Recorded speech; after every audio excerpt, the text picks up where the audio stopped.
I did a wonderful interview yesterday with Nikki Woodall, and it's now on YouTube on her regular Wednesday meeting, the Job Salon, with her group.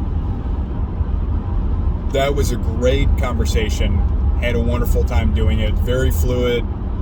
I felt like I communicated well. Question came up from the audience during that interview, and this is a question that I see quite often. Somebody asked, where do you find the inspiration to post daily on LinkedIn? And my answer to that question is always the same. Everywhere. You find inspiration everywhere if you're looking for it.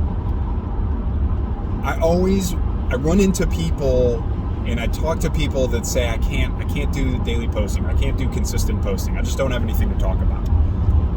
And my question to them is, what are you experiencing in life? What are you taking in? What stimulating things do you have in your life? Podcasts, instructional video content. Are you getting out and meeting people? Are you having conversations? Do you converse with people at work? Do you do interesting stuff at work?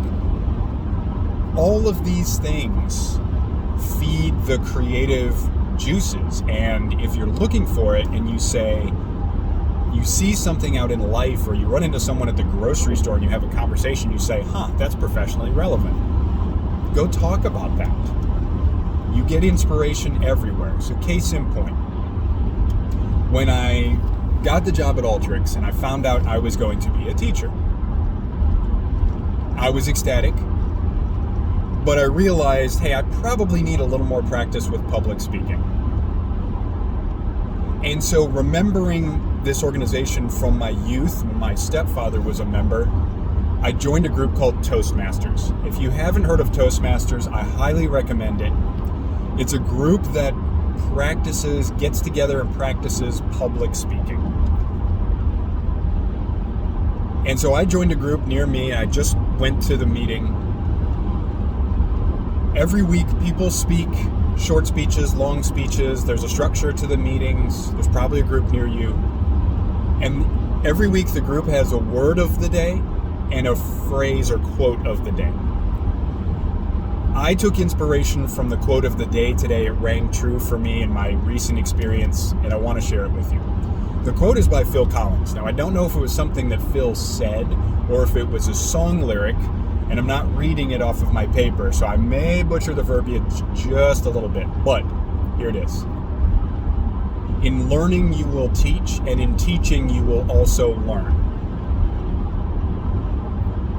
Now, I don't know particularly about in learning, you will teach. I don't entirely grasp that, but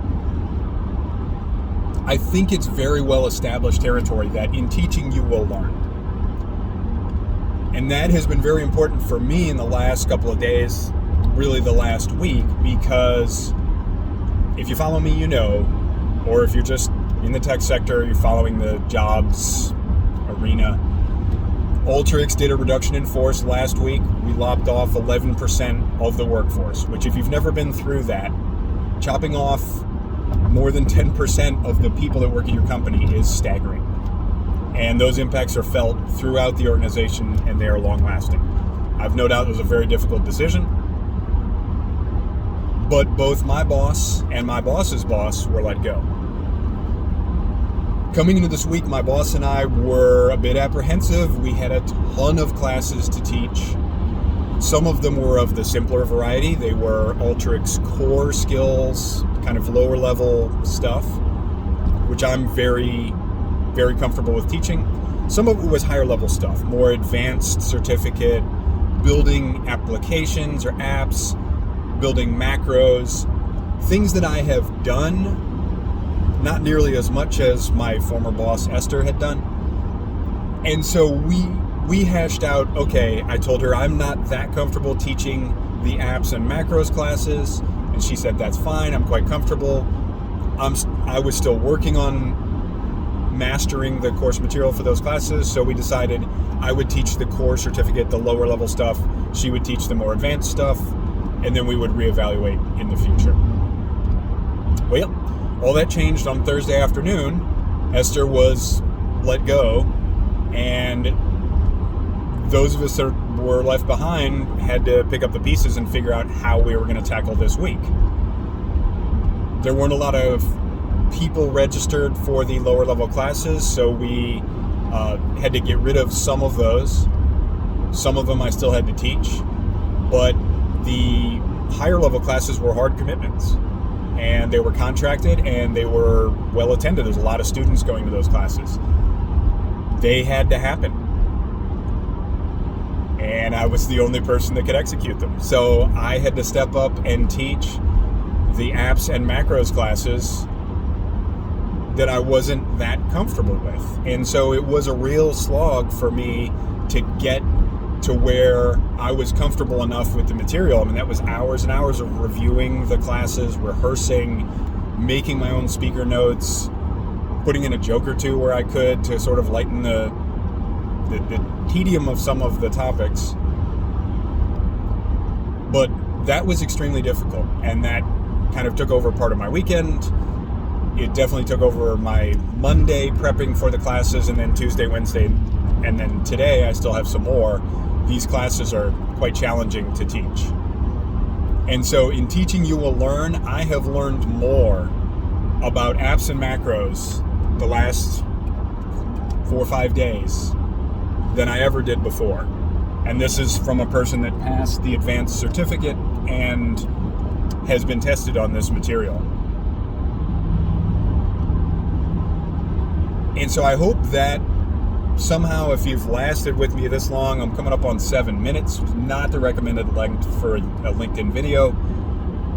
I hope that if you've stuck it out this long with me, you take a couple things away from this. Number one, just lean forward and commit to things. I committed to talking to Nikki weeks ago, if not months, and then it popped up and I was like, man, I'm really slammed.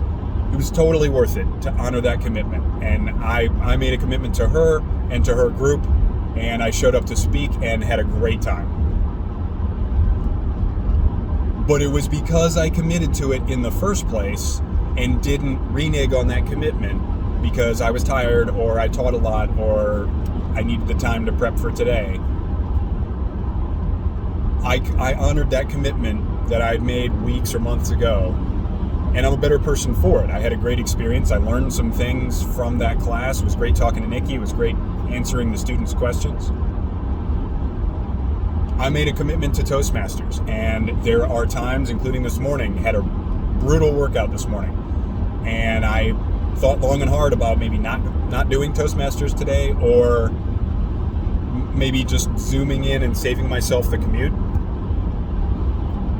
And I said, nope, I've made a commitment. I had a role in the meeting today. I was the table topics master, and I honored that commitment. And that's what I do, unless it's like physically or professionally impossible for me to do so. Last week, I did my first speech for Toastmasters. I committed to that the week before. I didn't prepare maybe as well as I should, and so a couple days before I was like, oh boy, this is going to be tough sledding getting this speech ready. I got it ready, I delivered it, it was good.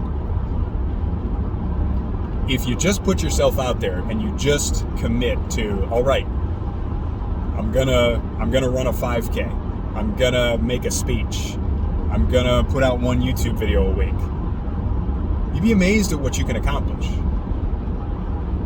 And they say if you shoot for the stars or you shoot for the moon, you may wind up amongst the stars.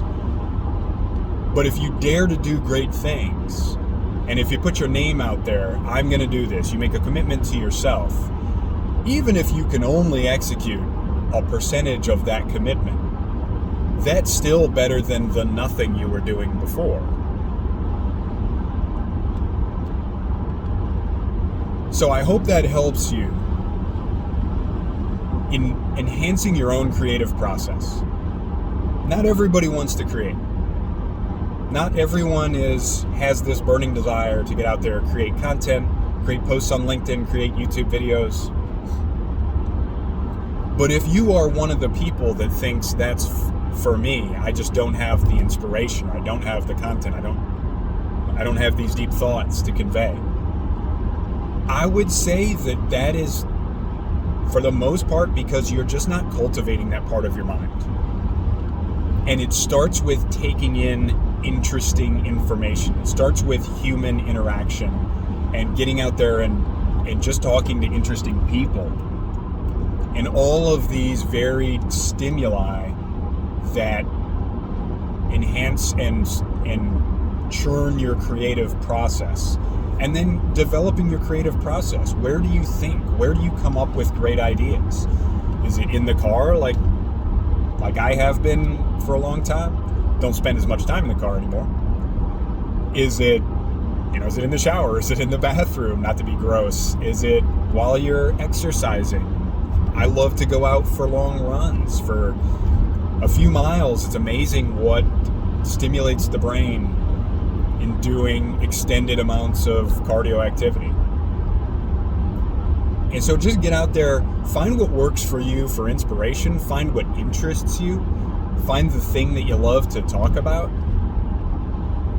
and then find your creative process and what gets you thinking and feeling like, hey, this is something that I can communicate to the world.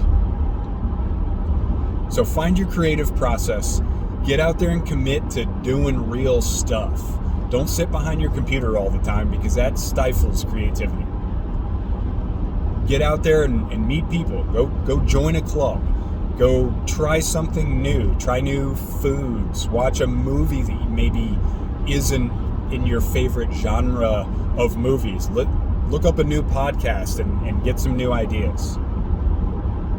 And you'll be amazed at what you develop within yourself. Semper Fidelis. Talk to you later.